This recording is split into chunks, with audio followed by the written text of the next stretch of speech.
A review of the Oculus Quest 2.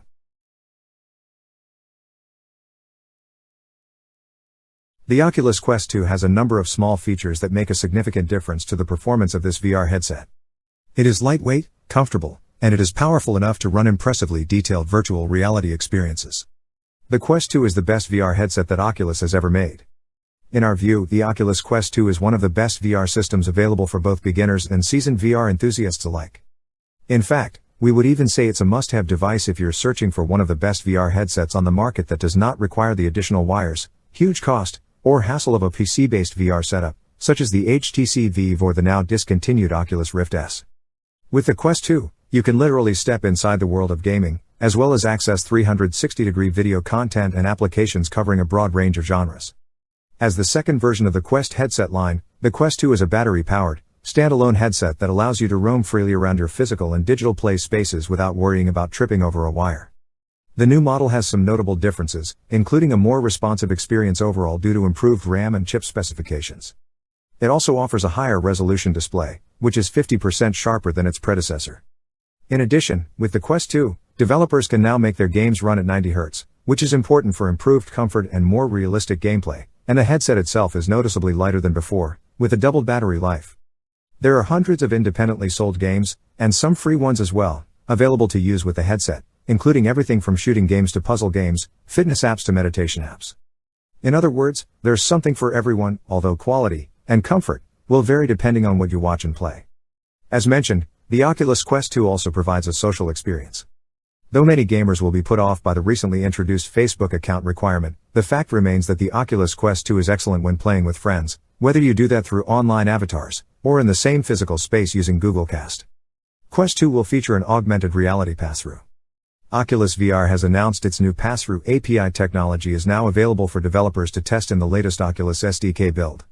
Pass-through technology will serve to act as an overlay to your VR experience and provide experiences based on social, productivity, and gaming aspects. These include the ability to share a virtual screen for watching a movie, or to battle zombies hiding in your living room.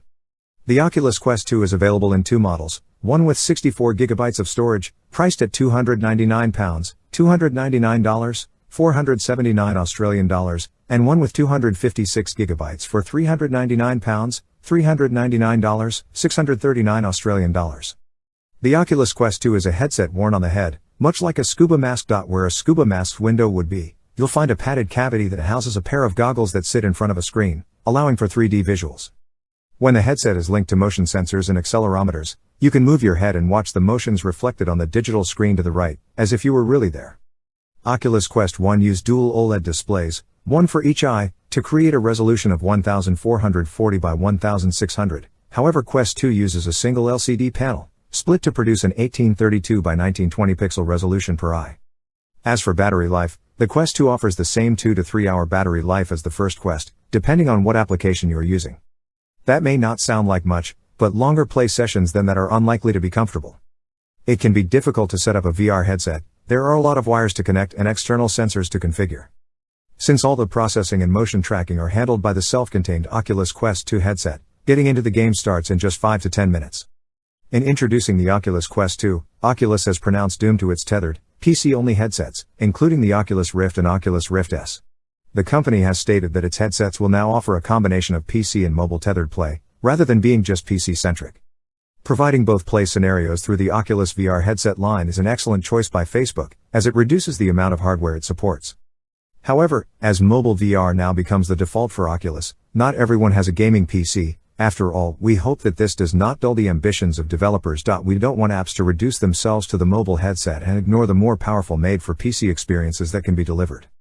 The Oculus Quest will introduce a number of Oculus licensed accessories beyond the controllers. These will include a new, structured headband with an optional comfort fit, a headband with a battery to double your playing time, audio accessories from Logitech, and different interface plates for a variety of head shapes. In the meantime, third-party accessories have started to become available, such as the VR Cover customizable facial interface and foam replacement kit. The headset is available for $29, approximately £25, 42 Australian dollars, from VR Cover's online store, which includes 2 pairs of foam cushions, thick and thin, to make it far more comfortable than with the Quest 2's default foam cushions. The Oculus VR Cover Kit features a nose guard that also prevents light from entering the headset, a carry case, and lens covers to make the Oculus Quest 2 VR experience comfortable for all wearers.